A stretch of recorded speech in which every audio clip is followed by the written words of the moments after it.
Chapter 1. The Last Echoes of Ruin. The world had long forgotten the vibrant hues of life, replaced by a monochrome of ash and despair. This was the age after the Great Calamity, an epoch-defining cataclysm that had twisted the very essence of Mana, the lifeblood of their world, into a malevolent, destructive force. Once mana had flowed like gentle rivers, nourishing flora and empowering mages with its benevolent touch. Now it was a raging tempest, an invisible fire that scourged the land, transforming all it touched into grotesque, mutated abominations or crumbling into dust. Cities that once pierced the sky with their grandeur were now skeletal husks, silent monuments to a forgotten era. Ethan, a silhouette against the perpetual twilight, moved through these ruins with the practiced ease of a phantom. Every rustle of debris, every distant howl was a whisper of death in his ears. He was a survivor, a relic of a time that refused to completely fade, yet was painfully out of reach. Years had carved lines of grim determination onto his young face,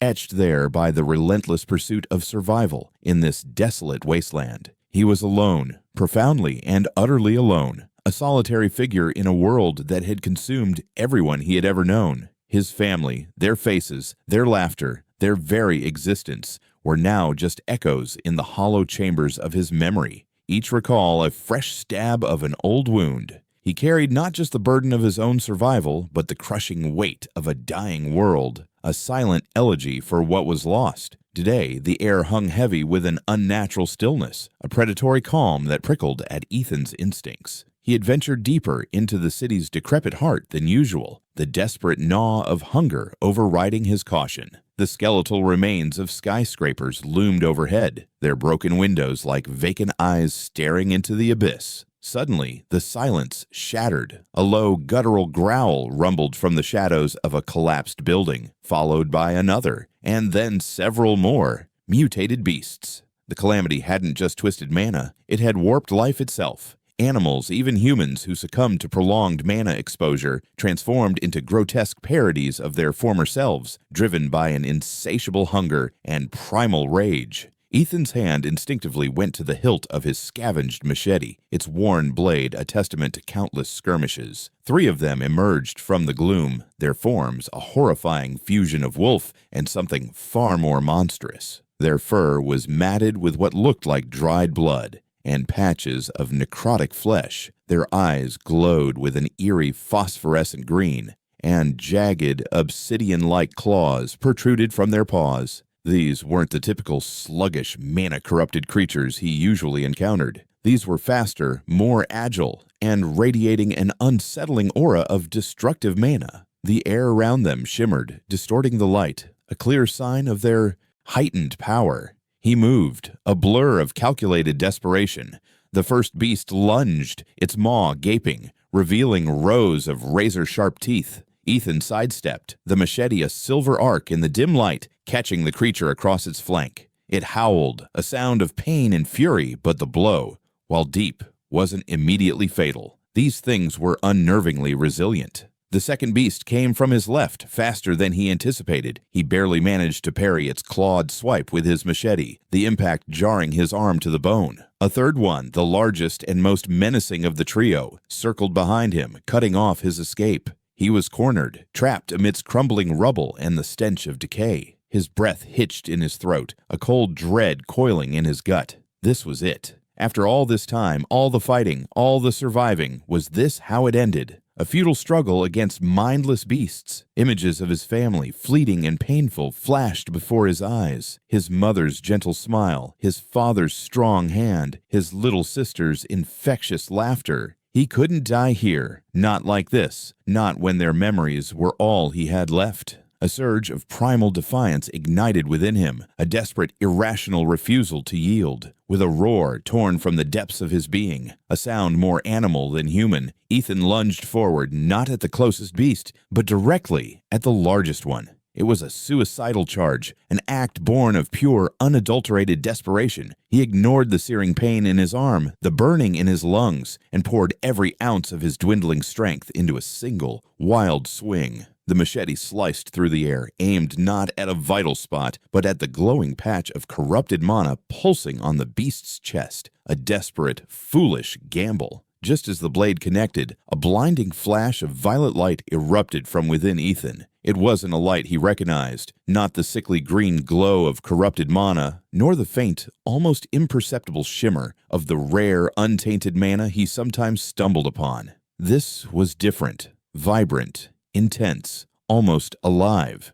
The light pulsed, radiating outward not just from his body, but seemingly from the very air around him, coalescing around the point of impact on the beast's chest. The creature shrieked, a sound of agony unlike anything he had heard from these monsters before, as if something within it was being violently torn apart. Its body began to convulse, the glowing mana on its chest flickering erratically, before imploding inward with a soft, sickening squelch. The beast crumpled, its mutated form dissolving into a shower of iridescent motes that vanished into the desolate air. The remaining two beasts recoiled, their eyes wide with what appeared to be genuine fear. They hesitated, their primal, predatory instincts momentarily overridden by something they couldn't comprehend. And in that fleeting moment of stunned silence, a voice, clear and resonant, echoed not in his ears, but directly in the core of his being, an ethereal whisper that seemed to ripple through his very soul. Anomaly detected. Unique mana signature confirmed. Ethan stumbled back, his mind reeling. The words weren't spoken, yet he understood them with an unsettling clarity. What was that? Anomaly? Unique mana signature? His hands, still trembling from the adrenaline and shock, felt strangely different. A faint warmth, like embers stirring to life, emanated from his palms. System initializing. Welcome, host. You have activated the Echo of Genesis system. Another voice, this one more structured, almost mechanical, yet still resonating within him. System. He had heard whispers of such things in the fragmented lore of the old world, legends of ancient powers and forgotten technologies. But they were just stories, bedtime tales told by the few remaining elders before the calamity silenced them too. And yet, here it was, undeniable, reverberating within his very being. The two remaining beasts, no longer paralyzed by fear, snarled and lunged simultaneously, as if shaking off a momentary enchantment. Ethan reacted instinctively, not with his machete, but with something new, something he hadn't known he possessed. The same violet light, more controlled this time, flared from his right hand. He thrust it forward, a desperate, untrained gesture. A bolt of pure, concentrated violet energy, crackling with an unseen power, erupted from his palm, striking the lead beast square in the chest. The effect was instantaneous and devastating. The creature didn't just die. It disintegrated, its molecular structure seemingly unraveling into nothingness, leaving behind only a faint, lingering scent of ozone and something akin to burnt sugar. The last beast, its instincts screaming for survival, turned tail and bolted, disappearing into the labyrinthine ruins. Ethan stood there, chest heaving, the ghostly echo of the system's voice still vibrating within him. His hand, the one that had unleashed that terrifyingly beautiful power, felt strangely invigorated, as if it had just awakened from a long slumber. He stared at the spot where the beast had been, now empty save for a faint, violet afterglow. This wasn't scavenging. This wasn't just survival. This was something entirely new, something unimaginable. He looked down at himself, then at the desolate city stretching endlessly before him, shrouded in perpetual dust and the lingering scent of ruin. The great calamity had taken everything, leaving him with nothing but grief and the constant struggle to breathe another day. But now, this anomaly, this echo of Genesis system, it was a discordant note in the symphony of despair, a jarring, vibrant melody in a world of muted gray. Was this a cruel trick of a dying world, or a genuine glimmer of hope? A flicker of something he hadn't felt in years stirred within his chest. Not happiness, not peace, but a raw, unadulterated curiosity. A single, profound question echoed in the newfound silence of the ruins. What was this? And what did it mean for him, the last survivor in a broken world? This wasn't just the end of a desperate escape.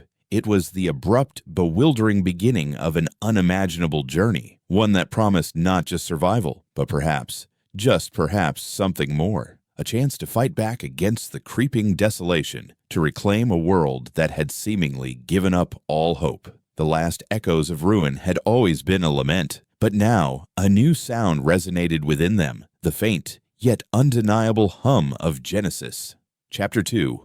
The First Drop, a Rusty Blade. The echo of the system still vibrated within Ethan, a strange, resonant hum that seemed to intertwine with his very consciousness. The words, anomaly detected, unique mana signature confirmed, echo of Genesis, spun in his mind, a chaotic maelstrom of confusion and a nascent, terrifying hope. He stared at his hand, the one that had unleashed that devastating violet energy, now seemingly normal yet throbbing with an imperceptible pulse. The lingering scent of ozone and something burnt, a phantom residue of the beast's disintegration, hung heavy in the air. This was beyond anything he had ever known, anything he had ever dared to dream in this dying world. He stood amidst the skeletal remains of what was once a grand plaza, now a graveyard of broken dreams and shattered concrete. The perpetual twilight of the ruined city cast long, distorted shadows, making every crumbling pillar and overturned vehicle seem like a lurking threat. His chest still heaved, the adrenaline slowly receding, leaving in its wake a profound exhaustion that settled deep in his bones. But beneath the weariness, a new sensation stirred, an intense, almost overwhelming urge to understand. What was this system? What did it want from him?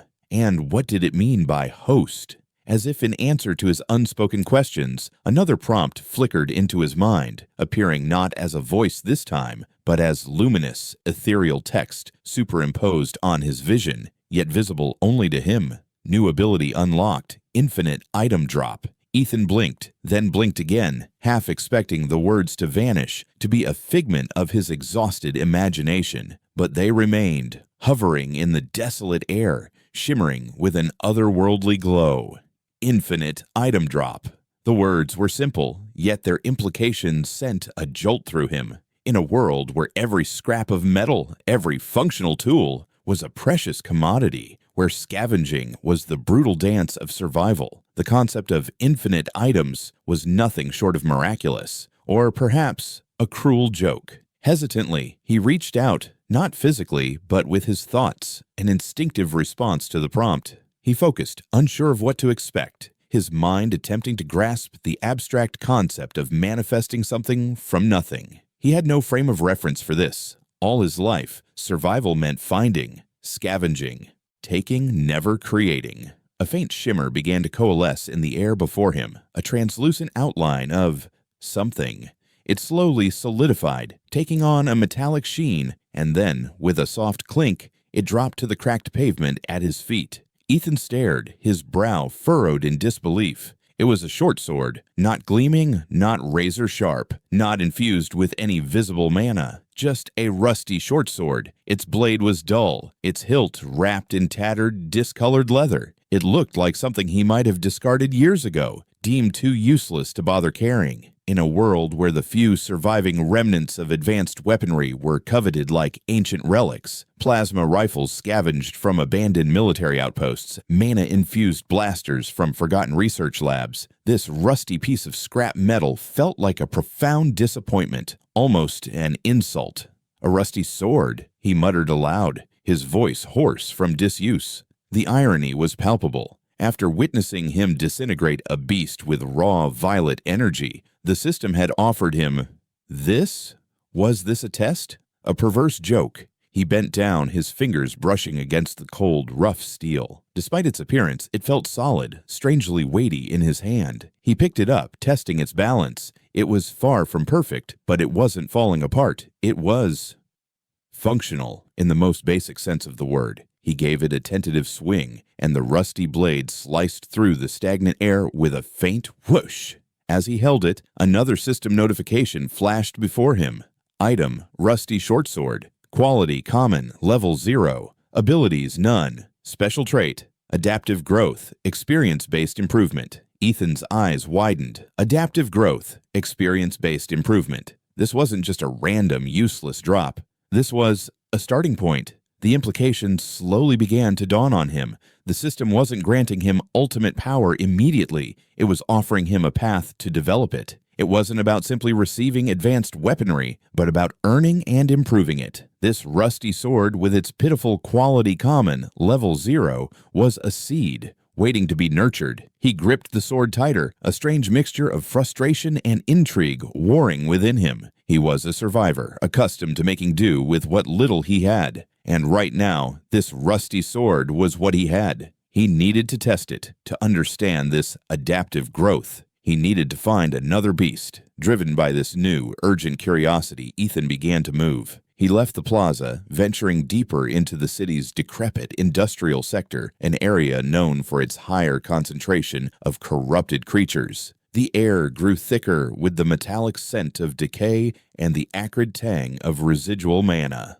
The ruins here were more skeletal, jutting angles of broken rebar and shattered concrete, monuments to a once thriving manufacturing hub. It wasn't long before he found what he was looking for. A low growl, familiar and chilling, echoed from within the decaying shell of a factory. Two mana-corrupted scavengers, their forms resembling grotesque, hunched hyenas with elongated limbs and glowing green eyes, emerged from the shadows. They moved with an unsettling gait, their movements jerky and unpredictable, clearly driven by instinct and hunger. These were weaker than the wolf-like beasts from before, common fodder, but still dangerous if underestimated. Ethan took a deep breath, the rusty sword feeling surprisingly light in his hand. He hadn't used a sword in years, relying mostly on his scavenged machete or, more often, evasion and stealth. But something about this new weapon, despite its appearance, felt different. It felt like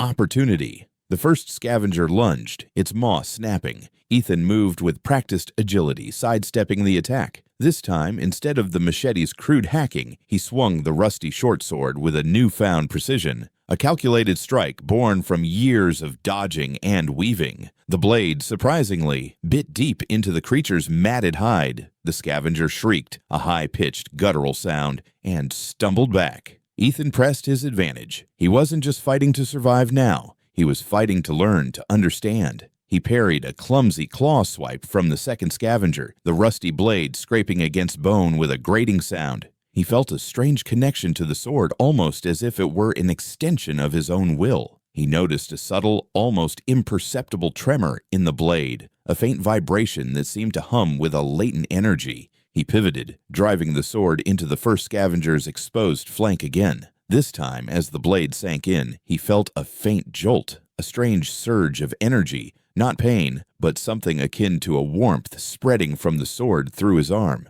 The creature let out a final pained gasp and collapsed, its body slowly beginning to dissolve into shimmering motes of green mana, a weaker version of the disintegration he had witnessed earlier. As the creature faded, another notification flashed. Rusty Shortsword gained 1 experience point. Rusty Shortsword, quality common, level 1. A thrill, sharp and exhilarating, shot through Ethan. It worked. The adaptive growth wasn't just a theoretical concept. It was real. The sword leveled up. This wasn't about raw power. It was about the potential for growth. Every creature defeated contributed to its improvement. The second scavenger, momentarily distracted by its companion's demise, lunged with renewed ferocity. Ethan met it head-on, no longer driven by desperation, but by a focused determination. He swung the now level 1 sword, feeling a subtle difference in its weight, a barely perceptible sharpening of its edge. It sliced through the scavenger's neck with less resistance than before, a cleaner, more efficient cut. The creature crumpled, dissolving into mana motes just like the first. Rusty Shortsword gained 1 experience point. Rusty Shortsword, quality common, level 2. Host has defeated 2 corrupted scavengers. Mana shards acquired, 2. Mana shards, another new element. The system was more complex than he initially thought. It wasn't just about the drops. It was about the resources he could gain, the progression that went beyond just his own survival. He looked at the sword in his hand, no longer a useless piece of scrap, but a testament to a nascent power. It wasn't gleaming, nor was it suddenly imbued with fantastical properties, but he could feel the subtle shift, a faint hum of energy emanating from its hilt. It was still rusty, still rudimentary, but it had changed. It had grown. He looked around, a different light in his eyes. The desolation hadn't vanished. The pervasive sense of dread still lingered, but now, a flicker of something new ignited within him. Cautious optimism. The world was still a wasteland, yes, but perhaps it wasn't entirely devoid of hope. Perhaps, just perhaps, this system, this echo of Genesis, was the key to more than just his own survival. He began to experiment, slowly at first. He focused on the concept of infinite item drop again, trying to grasp its boundaries. Could he manifest anything? Was there a limit? He tried to visualize something else, something practical. A water bottle, a can of preserved food, a clean piece of cloth. Nothing. The system remained silent. He tried again, this time thinking of something simpler, something more fundamental. A rock. A small, smooth pebble materialized in his hand, ordinary in every way. Then a twig. Then a handful of dirt. It seemed the system was initially limited to basic, non-complex items, or perhaps items that held no inherent mana value or intricate design. His attention returned to the rusty short sword. It was his first drop, his first true connection to this power. He needed to understand its progression, its adaptive growth. He spent the next few hours meticulously hunting, cautiously engaging weaker corrupted creatures, always focusing on using the rusty short sword. Each kill, no matter how small, yielded another experience point, another incremental level. Rusty short sword, quality common, level 3. Rusty short sword, quality common, level 4. Rusty short sword, quality common, level 5. With each level, the changes were minute, almost imperceptible at first. The blade seemed to cut a fraction smoother. The hilt felt a fraction more secure in his grip. The rust, though still present, seemed to thin in places, revealing glimpses of the steel beneath. It was a slow, steady evolution, a testament to the system's subtle, deliberate nature. This wasn't a sudden surge of overwhelming power, but a gradual, persistent accumulation of strength, a forging of capability through effort. He noticed that more powerful creatures yielded more experience. A larger, more corrupted beast, one he typically avoided, might grant him 2 or even 3 levels in a single kill, if he managed it. The risk was higher, but the reward was greater. This was the fundamental loop of this new existence. Hunt, gain experience, improve drops, repeat. The sun, a pale, anemic orb in the dust-choked sky, began its slow descent, painting the ruins in hues of bruised purple and faded orange. Ethan found a relatively secure alcove within the shell of a collapsed library. Its shelves long since plundered, its knowledge turned to dust. He settled down, the rusty short sword resting across his lap, its metal cool against his fingers. He thought about the implications. If this rusty sword could grow, could level up, what about other items? What about him?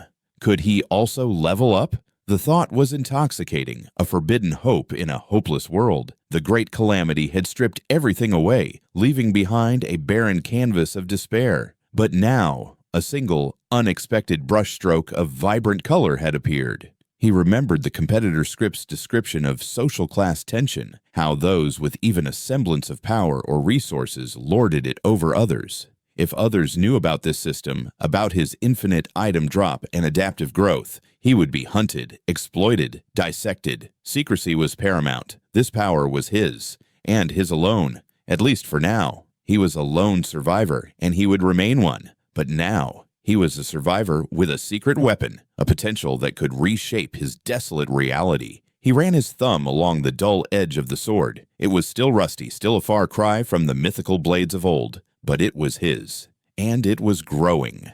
The despair that had clung to him like a shroud for so long began to recede, replaced by a nascent resolve. He wasn't just existing anymore, he was striving. He was fighting not just to survive, but to understand, to master this strange new power. The faint hum of the system within him felt less alien now, almost like a silent companion in the vast, crushing loneliness of his world. The night deepened, shrouding the ruins in an even deeper gloom. Distant howls pierced the silence, a constant reminder of the dangers that lurked in every shadow. But tonight, Ethan didn't feel the same crippling fear. He felt a different kind of anticipation. The rusty blade in his hand was no longer a symbol of disappointment. It was the first drop, the initial tremor of an earthquake of change. A tiny yet potent symbol of a glimmering hope in the desolate landscape of his shattered world. His unimaginable journey had truly begun, marked by the simple yet profound act of a rusty sword finding its purpose.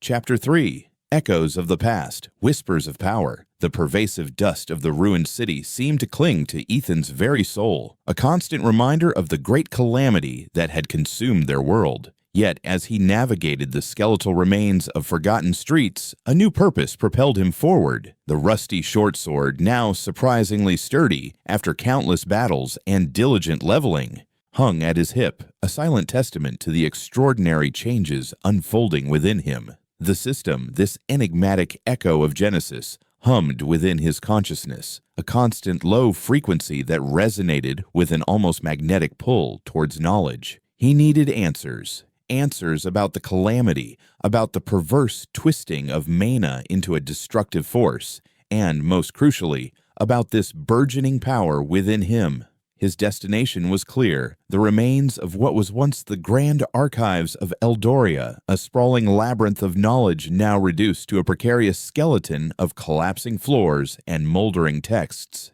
Even before the calamity, access to such vast repositories of information was largely restricted to the privileged elite, scholars, high-ranking mages, and the aristocracy. For common folk like him, books were a luxury, education a distant dream. Now, in this desolate era, the pursuit of knowledge was a desperate gamble, a venture into crumbling ruins often teeming with corrupted beasts and environmental hazards. Yet, the risk was outweighed by the burning need to understand, to somehow make sense of the incomprehensible. He moved cautiously through the shattered entrance, the silence within broken only by the crunch of debris under his worn boots and the occasional creak of protesting metal. The air inside was thick with the scent of damp paper, decaying leather, and the faintly metallic tang of residual mana. Moonlight strained through gaping holes in the ceiling, cast long, spectral shadows, illuminating mountains of collapsed shelves and scattered, fragile texts.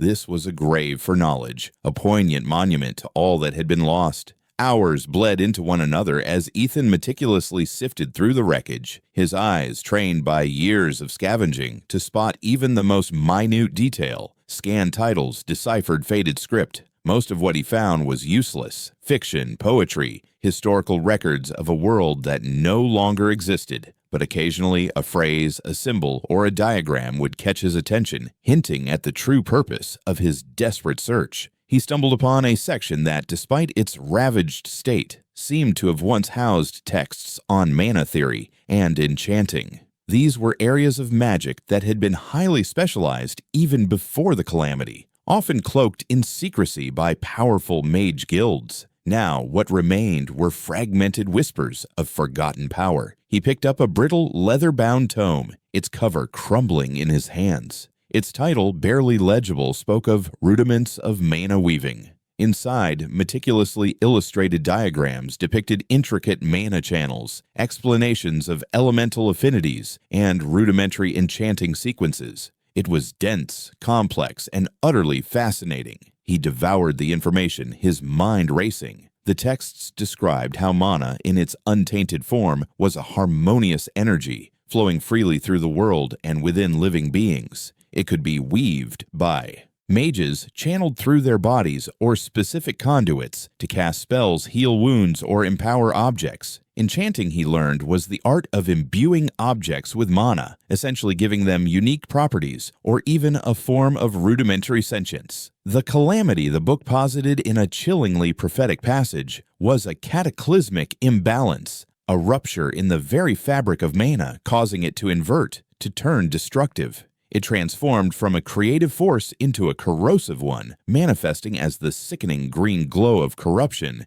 that now infected everything. This newfound understanding was like a key turning in a lock, shedding light on the echo of Genesis system. The violet light he had manifested, the disintegration of the beasts. It wasn't just raw power, but perhaps a purified, concentrated form of mana, or something entirely new that bypassed the corrupted pathways. The system wasn't just granting him power, it was giving him the means to understand it, to harness it. As he delved deeper, another notification, crisp and clear, resonated within him. New ability unlocked, appraisal. A new ability, appraisal. He had heard legends of ancient mages with such abilities, capable of discerning the true nature and properties of any item with a glance. He instinctively focused his thoughts on the rusty short sword, holding it up.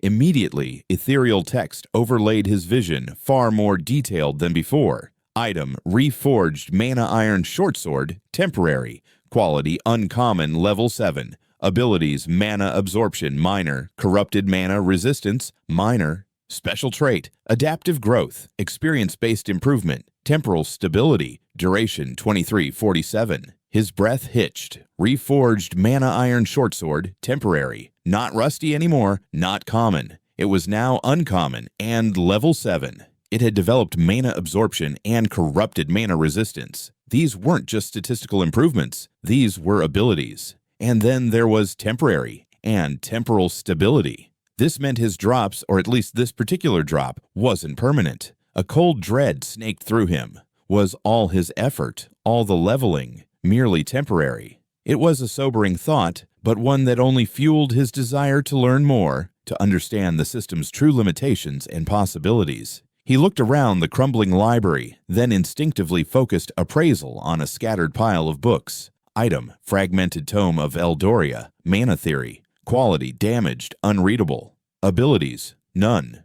The feature was invaluable. It instantly cut through the guesswork, allowing him to quickly discern the true nature of objects without wasting precious time and energy. It was a scavenger's dream, an invaluable tool in a world where every decision could mean life or death. As he continued his exploration, his item drops also began to reflect his deepening understanding and the evolving nature of his power. No longer were they just rusty blades or pebbles. Now, as he cleared out a nest of particularly virulent spore beasts, creatures that released toxic mana-infused spores, he manifested something new. A faint shimmer, then a soft clink on the ground. Item: basic healing potion. Quality: common. Effects: restores minor health, 15 HP. Special trait: single use. He stared at the small glass vial, its contents a murky pale green, a healing potion. These were almost unheard of now, their ingredients incredibly rare, and their creation a lost art. He had seen people bleed out from minor wounds because even basic medical supplies were non-existent. This was a godsend. Later, after defeating a hulking gore-flesh abomination that had been feasting on the decaying remains of a fallen building, another item materialized. Item: makeshift plating, arm guard. Quality: common. Defense 5. Abilities: minor mana dampening. Special trait: low durability. It was a crude piece of metal fashioned into a basic arm guard, held together by frayed leather straps. But it was armor, something he hadn't worn in years, relying solely on evasion. The minor mana dampening ability was particularly intriguing, hinting at ways to mitigate the corrosive effects of corrupted mana. The system was not only providing him with offense, but also with sustainability and defense. It was equipping him for prolonged survival, guiding him almost like a benevolent, albeit mysterious benefactor. Just as a fragile sense of hope began to bloom, the ever-present dangers of the wasteland reasserted themselves. A low, guttural cry, distinctly human, pierced the silence of the library. It was a sound of desperation, a plea for help. Ethan's instincts, honed by years of solitude, screamed at him to retreat, to avoid any potential threats. Survivors were rare, and often more dangerous than the beasts. The scarcity of resources, the constant struggle for existence, had warped humanity as much as the calamity had warped mana. Trust was a luxury few could afford, but the cry was followed by another, closer this time, accompanied by the snarls of multiple corrupted creatures. His sense of humanity, though battered and bruised by endless loss, still flickered. He couldn't just ignore it. He moved silently, the rusty short sword drawn, his steps barely disturbing the dust. He found them in a collapsed hall, illuminated by the sickly green glow of the attacking beasts. 3 figures, ragged and weary, were fending off a pack of corrupted hounds, lean, feral creatures with glowing eyes and razor claws. One of the survivors, a young woman with a fierce determination in her eyes, wielded a rusty pipe, swinging it with surprising force. Another, an older man with a limp, clutched a shard of glass like a knife. The third, a younger boy, cowered behind them, whimpering. They were clearly outmatched, on the verge of being overwhelmed. This was the brutal reality for most survivors, clinging to life by a thread, utterly vulnerable to the omnipresent threats.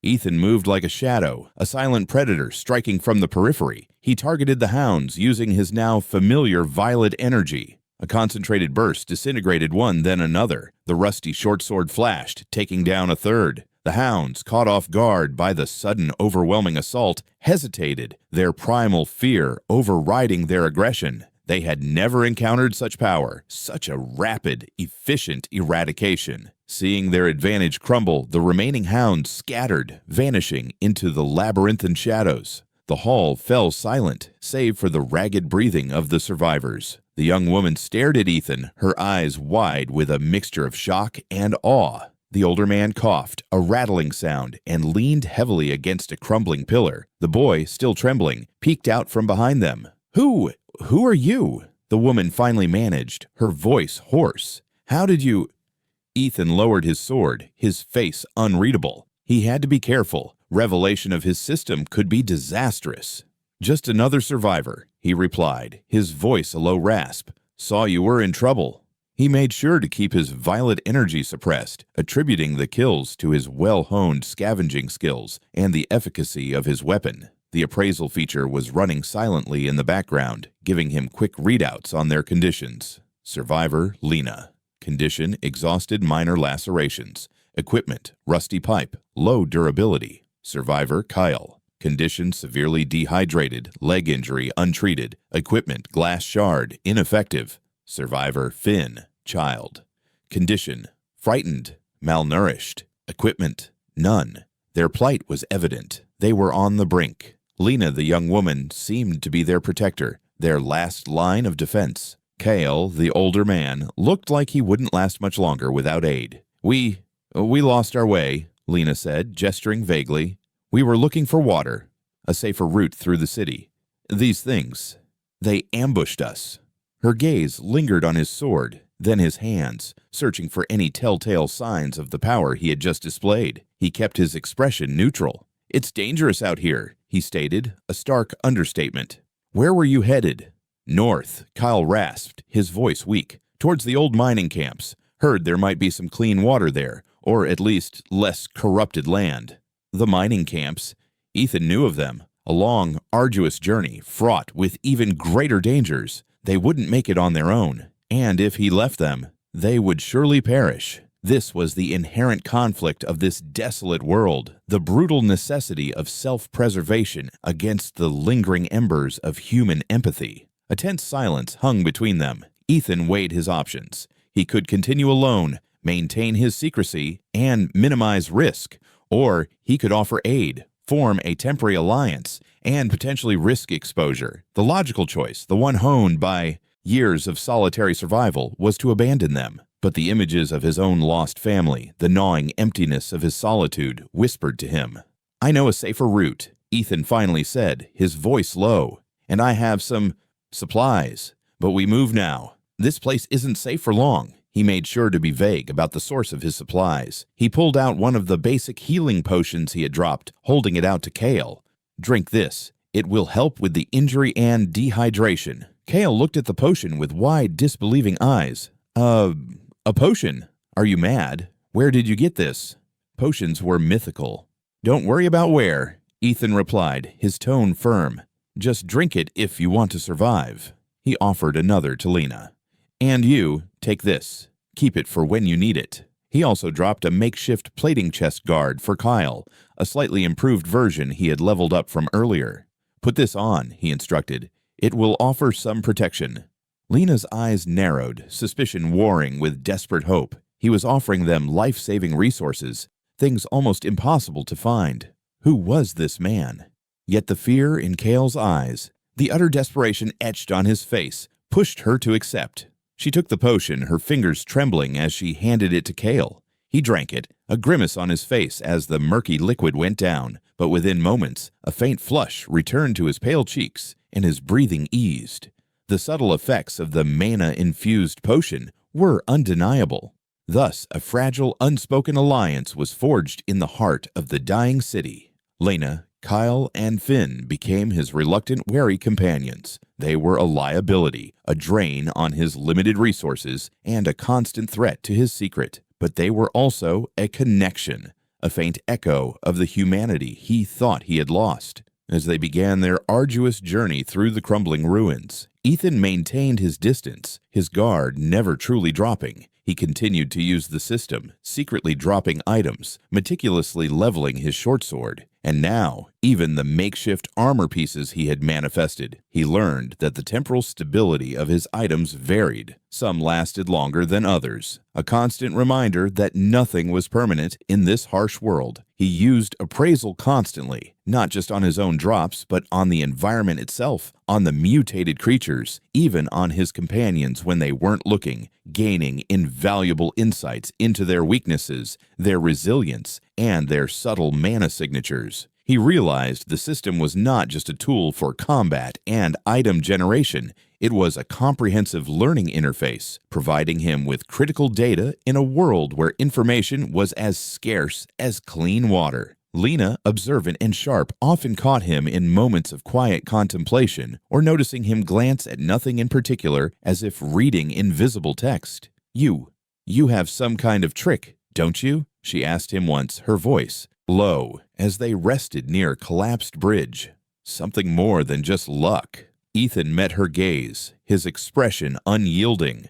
"Survival in this world requires more than luck, Lena," he replied, his voice deliberately vague. "It requires vigilance, quick thinking, and knowing how to use every advantage you can find." He offered no further explanation. The answer, though not a lie, was carefully crafted to deflect, to maintain the veil of secrecy. He saw the flicker of doubt, the frustration in her eyes, but also a grudging acceptance. They needed him, and that was enough, for now.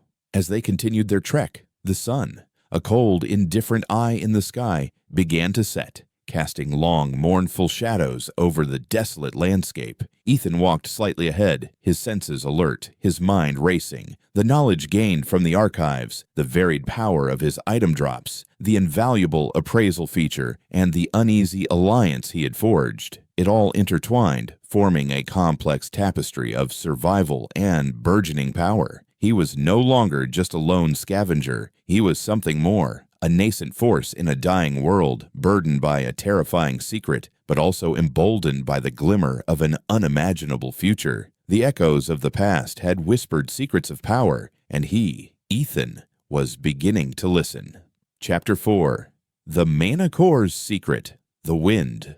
A mournful whisper through the skeletal remains of skyscrapers carried the ever-present dust of a dying world. Ethan, his face grim with determination, pushed forward, the rusty short sword at his hip a constant reassuring weight. Beside him, Lena, Kyle, and young Finn struggled, their weary steps echoing the pervasive despair of the great calamity. The uneasy alliance formed in the crumbling library was holding, a fragile thread woven from mutual need and the unspoken understanding that survival often demanded uncomfortable compromises. Yet Ethan maintained his distance, his true power, the echo of Genesis' system, a closely guarded secret, a wellspring of both hope and immense fear. He knew, with a chilling certainty, that the revelation of his infinite item drop and appraisal abilities would instantly transform him from reluctant savior to hunted prey in this brutal, unforgiving world. Their journey had been arduous. Days bled into a monotonous cycle of scavenging for dwindling supplies, evading mutated beasts, and navigating the treacherous, crumbling infrastructure of what was once a thriving metropolis. The basic healing potions Ethan secretly manifested and subtly distributed had kept Kale alive, his legs slowly mending, and offered Lena a brief respite from her perpetual exhaustion. The makeshift plating he provided had offered them a meager yet vital defense against the numerous threats.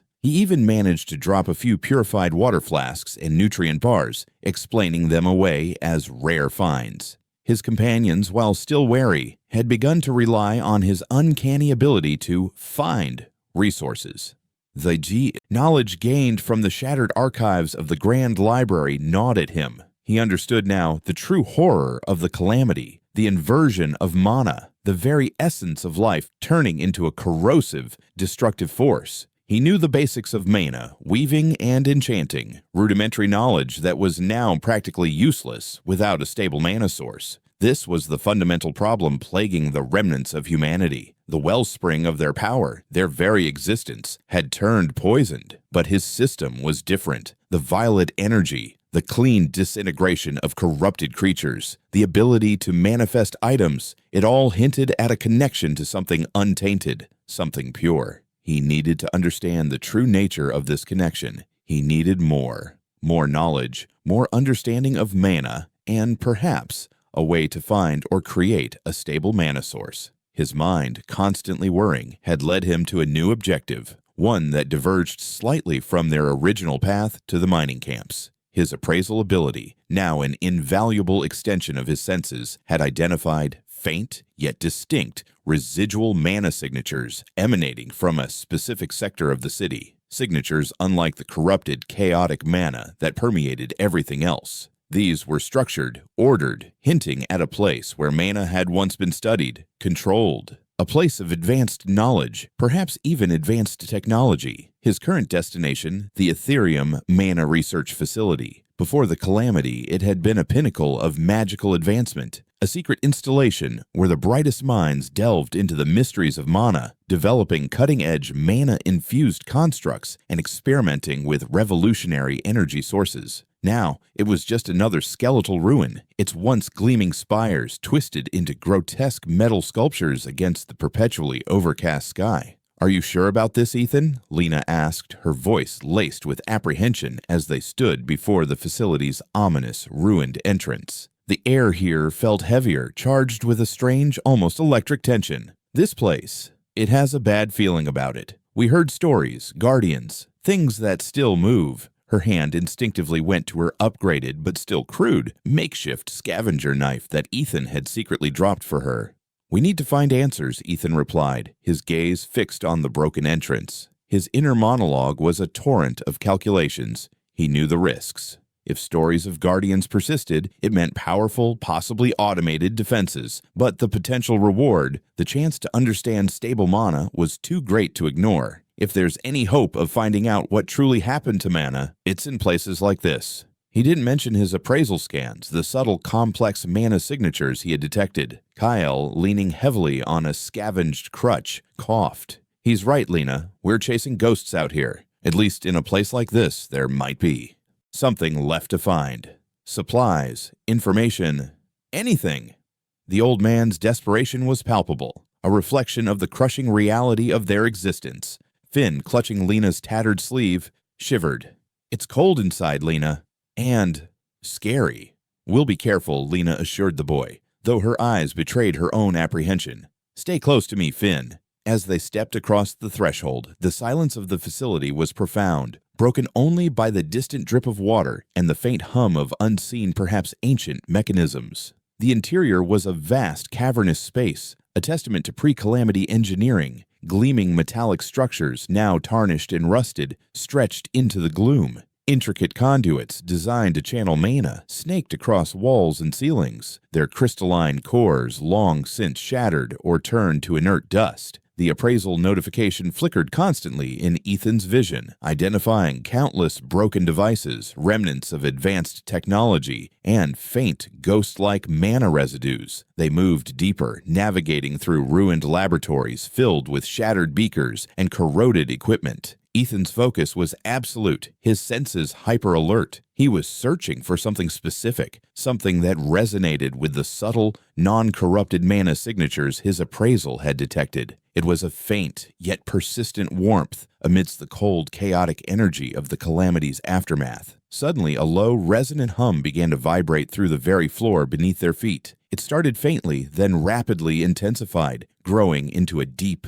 guttural thrum that reverberated through their bones. Lights, long dead, flickered to life erratically in the distance, casting grotesque, strobing shadows. "What's that sound?" Finn whimpered, burying his face in Lena's side. "Stay behind me!" Lena urged, drawing her knife, her eyes wide with alarm. Kyle struggled to stand upright, his face paling. From the deepest recesses of the facility, a colossal form began to emerge. It was a mana-infused guardian construct, a relic of the pre-calamity era, designed to protect the facility's most vital secrets. It stood nearly 10 feet tall, its frame crafted from an unknown dark metallic alloy that seemed to absorb the dim light around it. Its movements were fluid, almost graceful despite its immense size. Instead of eyes, two glowing cerulean orbs pulsed with contained, untainted mana. Its limbs ended in massive, articulated claws, and a broad, segmented chestplate gleamed faintly. This wasn't a mutated beast, a mindless abomination.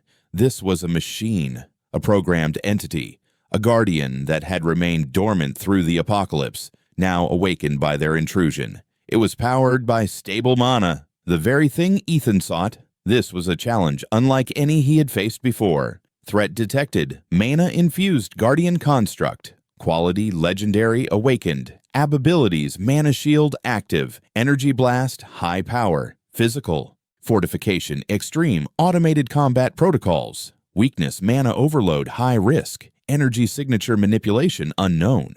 Ethan's heart pounded against his ribs. Legendary Awakened. This was beyond anything he was equipped to fight head-on.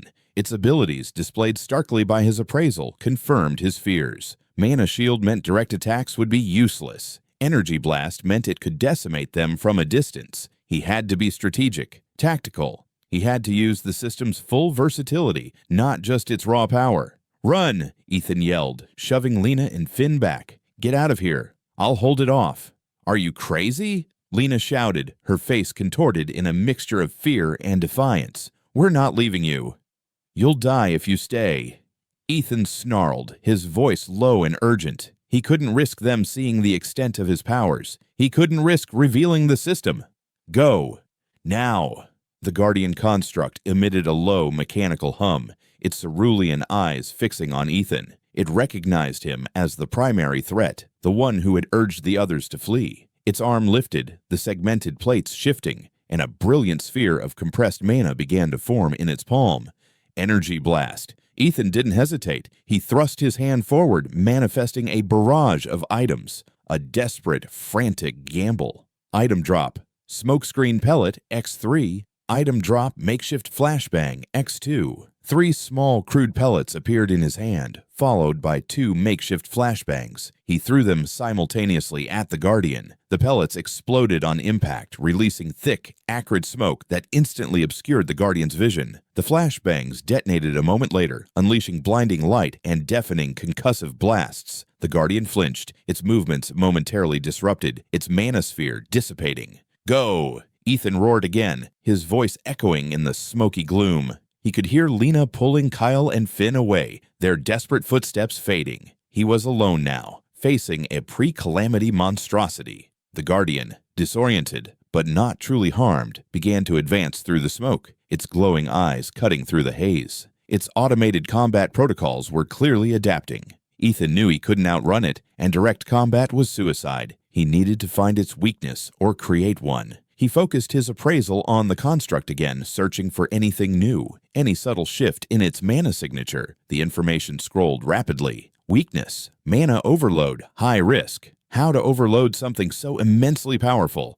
Then another thought struck him. The ancient texts in the library, mana weaving, the manipulation of mana channels. The Guardian was mana infused. It wasn't just powered by mana. It was mana channeled through a physical form. If he could disrupt its internal mana channels, he began to drop items in rapid succession, a whirlwind of manifestation and strategic deployment. Item drop, mana disrupting grenade, X1. Item drop reinforced, steel bar, X3. A small, crude grenade crackling with faint, dark energy materialized, followed by 3 heavy steel bars. He hurled the grenade first, aiming for the Guardian's chestplate. The grenade detonated with a muffled thump, but the mana shield shimmered, deflecting most of the blast. Still, he noted a momentary flicker in the Guardian's cerulean eyes. The shield had absorbed the impact, but it wasn't impervious to mana-disrupting effects. He needed something with kinetic force, something to break through the physical fortification and exploit the brief disruption. He threw the reinforced steel bars, aiming for the joints of its limbs, hoping to impede its movements. The heavy bars struck with dull thuds, leaving barely a scratch on the construct's metallic frame. His normal drops were simply not enough against a legendary opponent. His rusty shortsword, now reforged mana iron shortsword, temporary, and at level 15, pulsed with a faint violet light. He channeled his own nascent mana into it, recalling the lessons on mana weaving from the ancient texts. He wasn't a mage, but the system was guiding him. He focused on the mana absorption ability of his sword, aiming to drain the construct's shield. He rushed forward, dodging a sweeping claw attack that pulverized a concrete pillar. He plunged the sword into the shimmering barrier of the mana shield. There was a sharp sizzle, a faint smell of ozone. The sword glowed brighter, and he felt a draining sensation, not of his own energy, but of the Guardian's. The mana shield flickered, weakening, but it was too slow. He couldn't keep it up long enough. The Guardian retaliated, its other claw swinging in a wide arc. Ethan barely dodged, the wind of the blow ruffling his hair. He needed more power, something to deliver a decisive strike while the shield was down. He looked at his inventory, his mind racing. He had to think outside the box. The system wasn't just about combat, it was about utility, versatility. Item drop, high density mana amplifier, X1. Item drop, corrupted mana condenser, X1. Two strange devices appeared in his hands. The mana amplifier was a crystal-encased sphere that hummed with a powerful, pure energy. The corrupted mana condenser was a dark, metallic cylinder that seemed to draw in the ambient corrupted mana of the facility, making the air around it feel colder, denser. He had no idea what they were for, how to use them, but his appraisal quickly gave him the information he needed. Item, high-density mana amplifier. Quality, epic. Abilities, mana amplification, extreme, single use. Focused energy discharge, requires mana source. Special trait, volatile. Item, corrupted mana condenser. Quality, rare. Abilities, corrupted mana absorption, large scale. Mana implosion, requires mana trigger. Special trait, highly unstable. Mana implosion. That was it. The mana condenser could absorb the ambient corrupted mana, creating a volatile, unstable core. If he could then trigger it with the mana amplifier and aim it at the Guardian's internal mana core while its shield was down. It was a risky, desperate plan, but his only chance. He had to overload it, exploit its mana overload weakness. The Guardian closed in, its cerulean eyes glowing with renewed intensity, its energy blast, charging once more. Ethan had mere seconds. He threw the corrupted mana condenser with all his might, aiming for the Guardian's head. It struck with a clang, lodging itself precariously in a seam of the construct's armor. The condenser immediately began to hum, drawing in the surrounding corrupted mana, the device visibly swelling, its metallic surface darkening. At the same instant, he manifested another mana-disrupting grenade, throwing it at the Guardian's chest. The mana shield flickered again, momentarily dropping. This was his window. He held the high-density mana amplifier in his trembling hand, its crystal glowing with an intense, pure violet light, reflecting the color of his own burgeoning power. He aimed it at the Guardian's head, specifically at the now pulsating corrupted mana condenser that was precariously stuck. "This is it," he whispered, "a desperate prayer for my family, for this world." He unleashed the full force of the mana amplifier, a focused beam of pure, concentrated violet energy erupting from his palm, channeling through the device. The beam struck the corrupted mana condenser. The two energies, pure and corrupted, collided within the device, creating an unstable, volatile reaction. The condenser began to glow with a malevolent, chaotic light, swelling rapidly. The Guardian registered the imminent threat. Its cerulean eyes widened, a soundless alarm radiating from its core. It tried to activate its mana shield again, but it was too late. The internal mana channels, already strained by the mana-disrupting grenade, were overwhelmed. The corrupted mana condenser reached its critical point, imploding with a blinding flash of emerald green and violet light. The blast was deafening, tearing through the Guardian construct. The metal frame shrieked, twisted, and then exploded outward in a shower of sparks and shrapnel. The force of the implosion threw Ethan back, slamming him against a cracked wall, the impact rattling his teeth. He coughed, spitting dust, his ears ringing. His entire body ached, but he was alive. He slowly pushed himself up, his vision blurry, the taste of blood in his mouth. The Guardian construct was gone, vaporized, leaving behind a smoking crater in the floor. But in the center of the crater, amidst the lingering motes of green and violet energy, a single object pulsed with a soft, steady, pure, cerulean glow.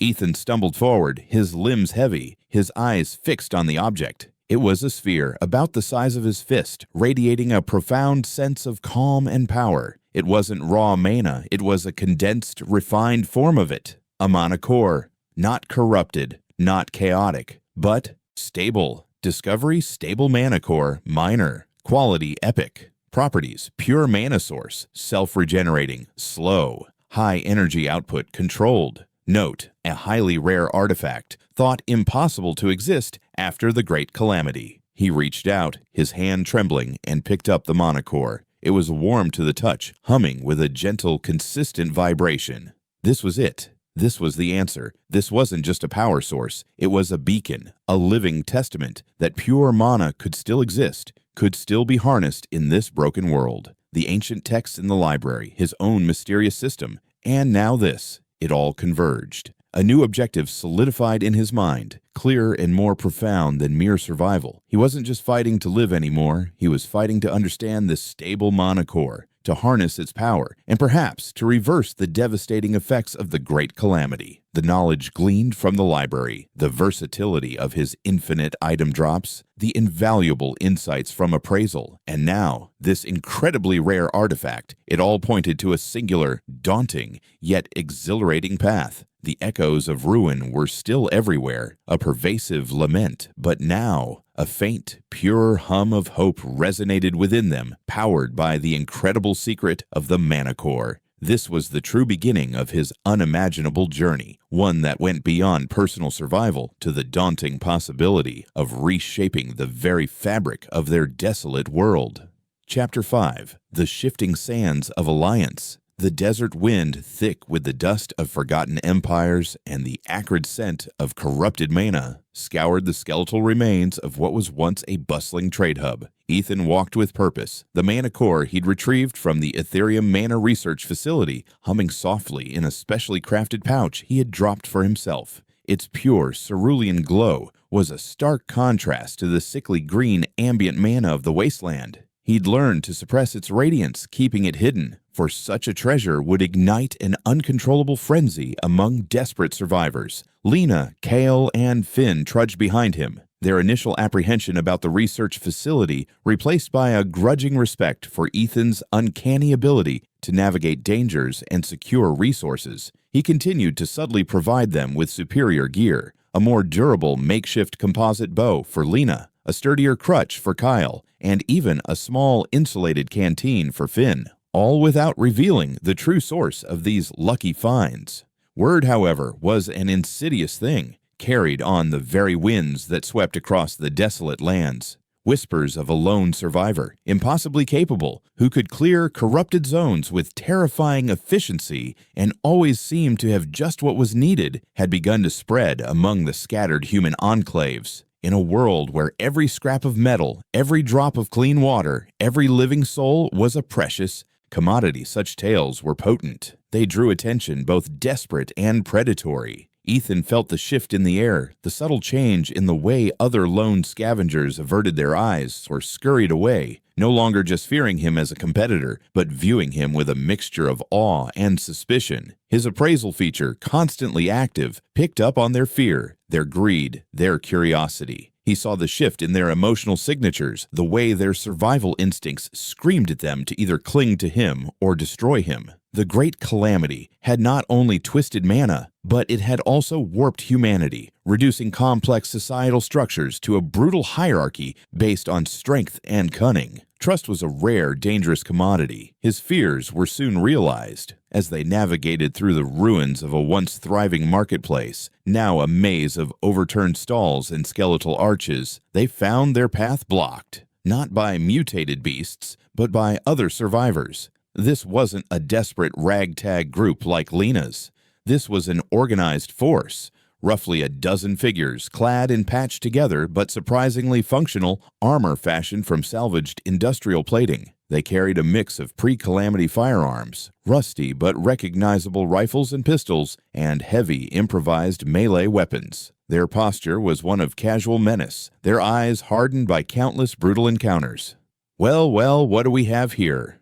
A voice, smooth and confident, cut through the tense silence. From the center of the group, a man emerged. He was tall, with a lean, almost aristocratic build, dressed in surprisingly well-maintained tactical gear. His eyes, sharp and intelligent, held a predatory glint, and a faint, almost imperceptible aura of mana manipulation minor shimmered around him, visible only through Ethan's appraisal. This was a rare trait in the post-calamity world, hinting at someone who had either adapted or found a way to utilize the corrupted mana without succumbing to its full mutagenic effects.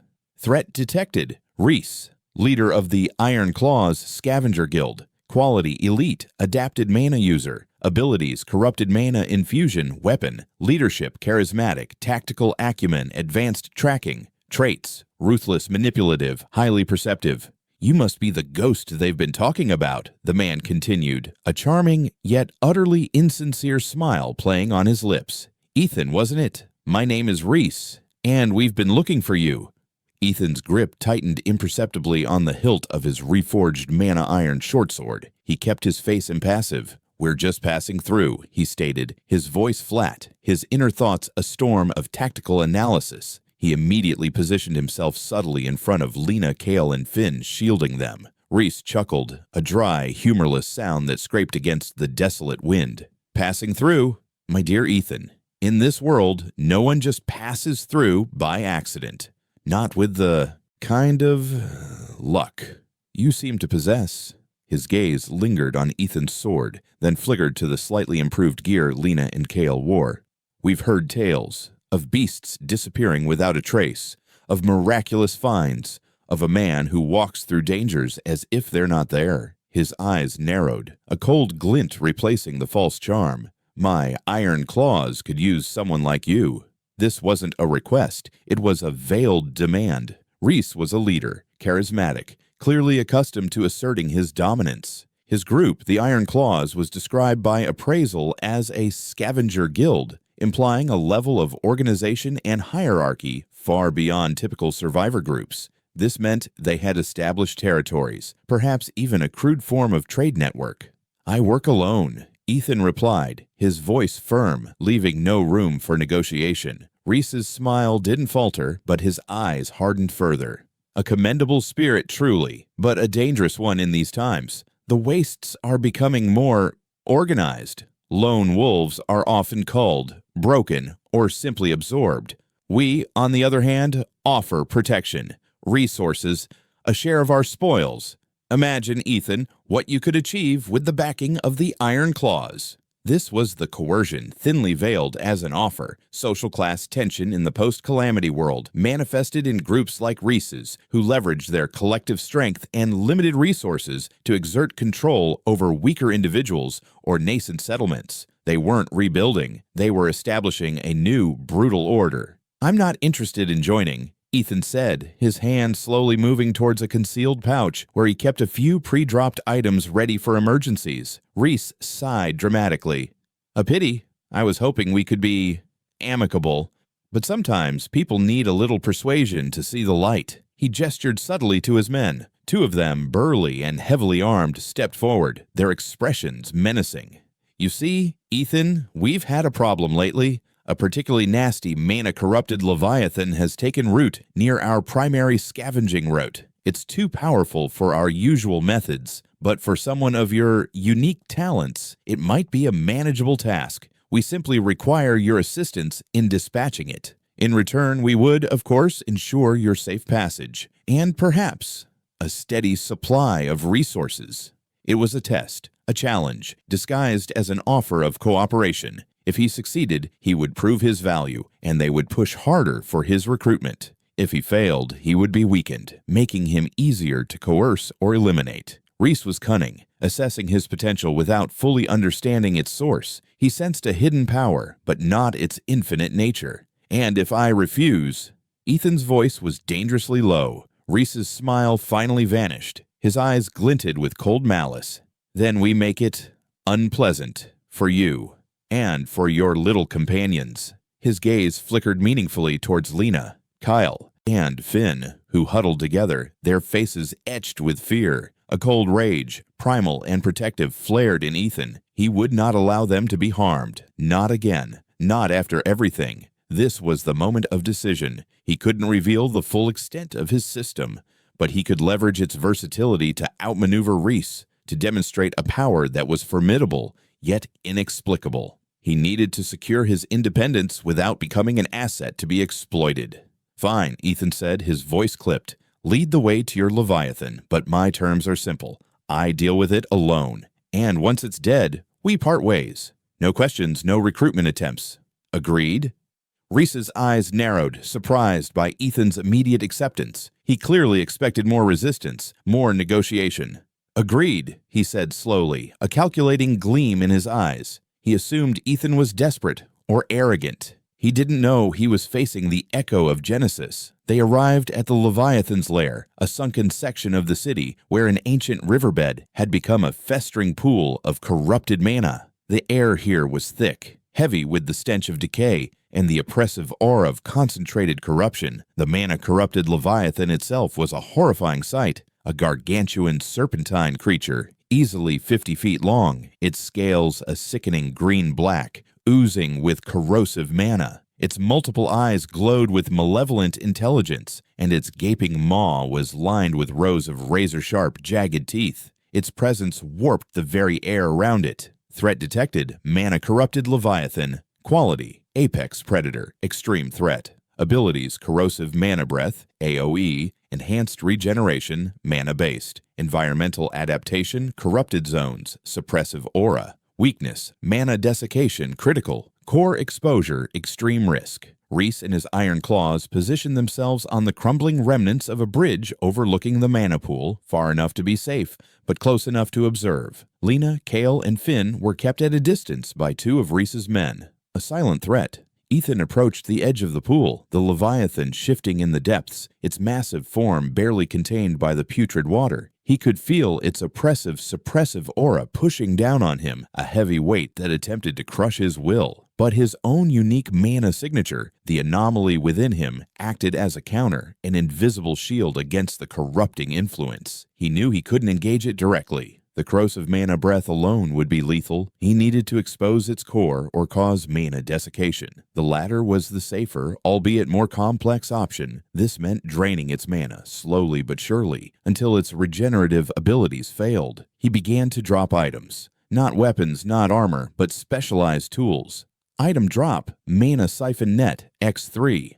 Item drop, Stabilized Mana Drainer, X1. 3 shimmering, almost ethereal nets materialized in his hands, woven from what felt like pure energy. They were designed to absorb mana. And then, a small, intricate device, humming with a low thrum. He knew from appraisal that the Mana Siphon Net could temporarily suppress external mana, while the Stabilized Mana Drainer could actively draw out internal mana, slowly desiccating a mana-infused target. The Leviathan, sensing his intent, reared its massive head, letting out a deafening roar that vibrated through the ruined city. Its maw opened, and a torrent of emerald green corrosive mana erupted, sweeping towards Ethan like a deadly tide. He reacted instantly, throwing the first Mana Siphon Net directly into the path of the Mana Breath. The net shimmered violently, absorbing the corrosive energy, dissipating it into harmless motes. It dissolved a moment later, a single-use item, but it had bought him crucial seconds. He sprinted forward, drawing the Leviathan's attention, drawing its attacks.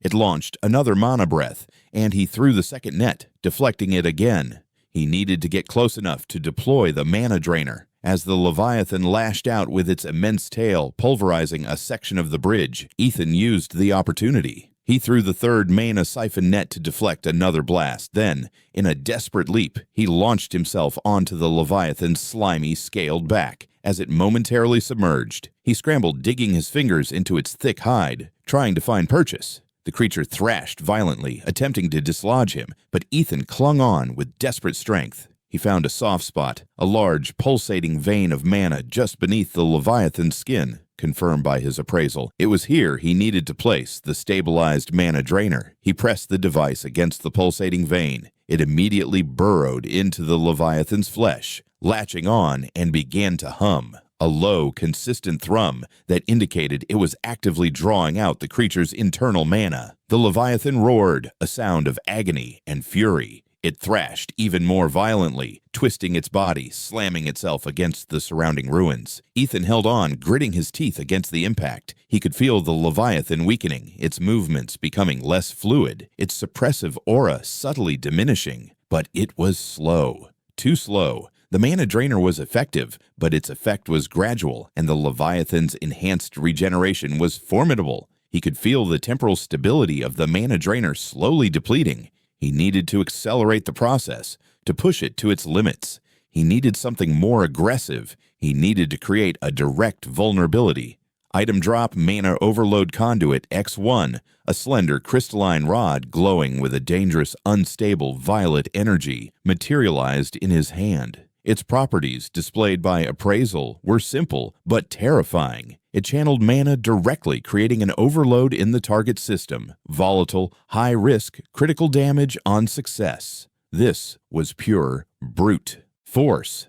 A dangerous gamble. He positioned himself above the mana drainer, gripping the mana overload conduit. He plunged the conduit into the exact same spot where the drainer was embedded. Immediately, a torrent of pure, unadulterated mana, channeled directly from his own Echo of Genesis system, surged through the conduit, bypassing the Leviathan's defenses and overloading its internal mana channels. The Leviathan shrieked, a sound that tore through the air, vibrating the very foundations of the ruins. Its body seized, convulsing violently. The mana drainer, overwhelmed by the surge, shattered, but not before drawing out a critical amount of corrupted mana. The Leviathan's green scales began to crack, black fissures spreading across its massive form. Its regenerative abilities failed, overwhelmed by the sheer, unbridled force of pure mana. With a final gargantuan shudder, the mana-corrupted Leviathan went limp, its massive body slumping into the putrid mana pool, sending a wave of foul-smelling water crashing against the ruined banks.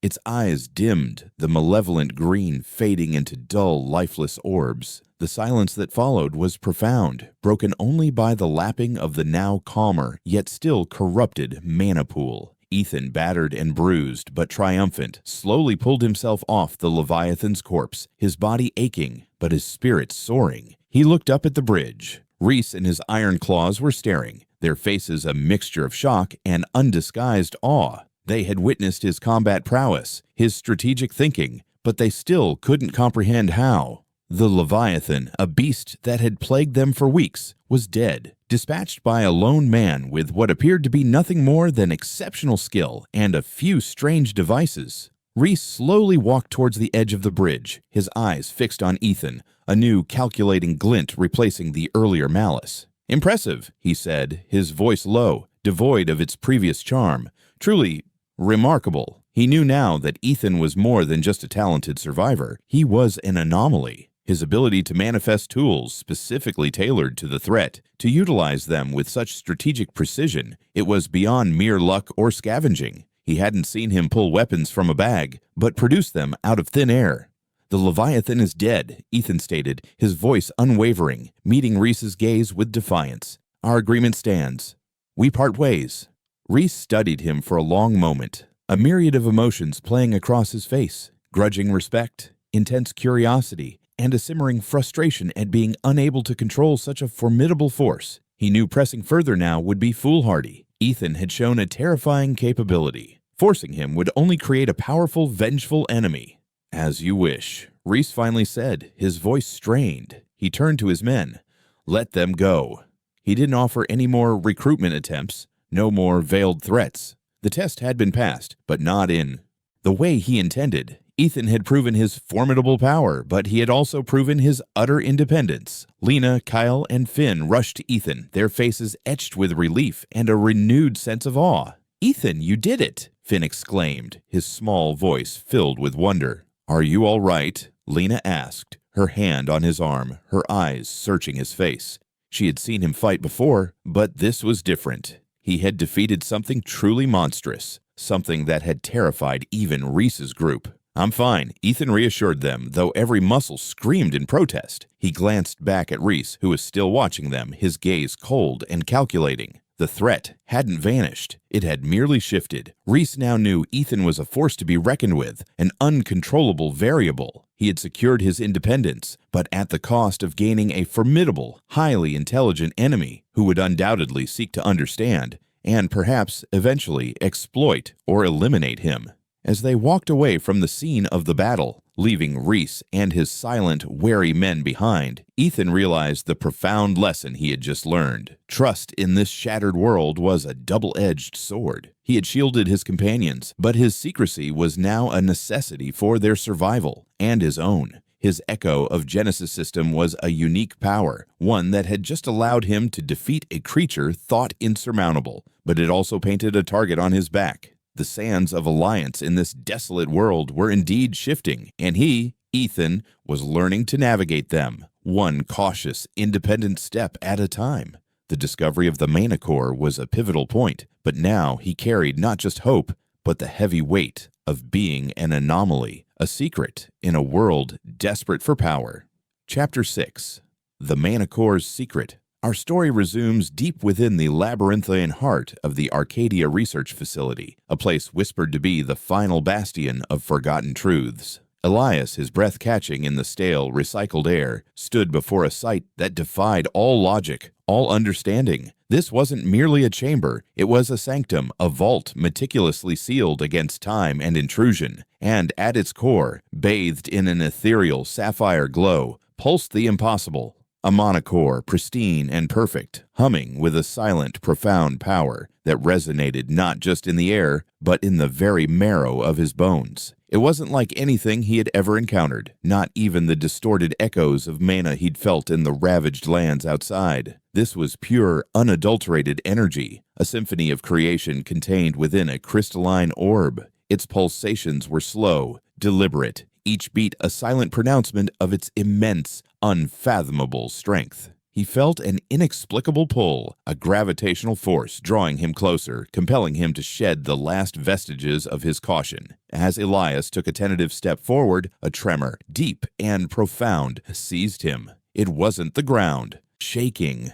It was his very being, his infinite item drop system, reacting with a ferocity he had never witnessed. A searing heat bloomed behind his eyes, a familiar yet amplified sensation that usually preceded a system activation. But this was different. This wasn't a request for an item. It was a primal roar, a resonant frequency that perfectly mirrored the Mana Core's pulsating rhythm. What is this, he wondered, his mind racing, trying to reconcile the impossible. His system, a constant companion, a seemingly random dispenser of tools and solutions, was now screaming in unison with this ancient artifact. The air crackled with their combined energies, forming an invisible conduit between him and the glowing orb. It was then, in that moment of profound connection, that the truth, shattering and beautiful, began to unfold within his consciousness. A torrent of data, not in words but in pure, unadulterated understanding, flooded his mind.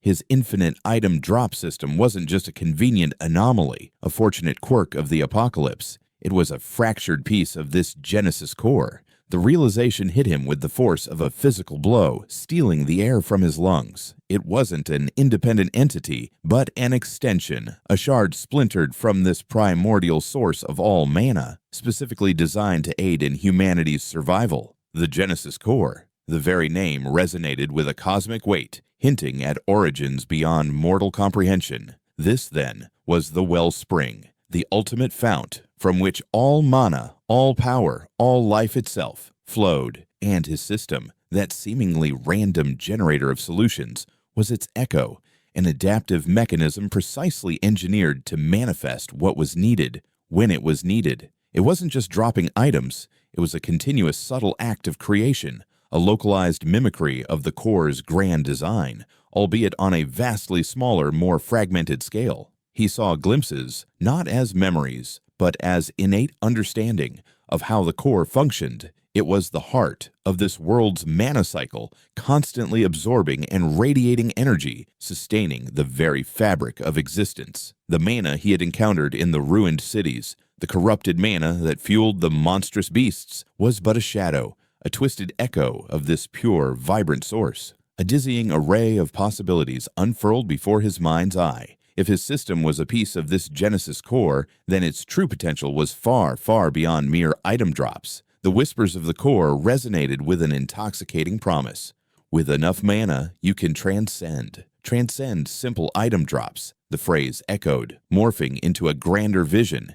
He could potentially fabricate more complex structures, not just summon them. Imagine conjuring not just a weapon, but a fortified shelter, a functioning machine, even an entire intricate device from pure mana. The implications were staggering, rewriting the very laws of reality as he knew them. And then, the most astounding revelation of all, influencing probability. The very fabric of chance bending to his will. Imagine a critical hit guaranteed, a missed attack becoming a direct hit,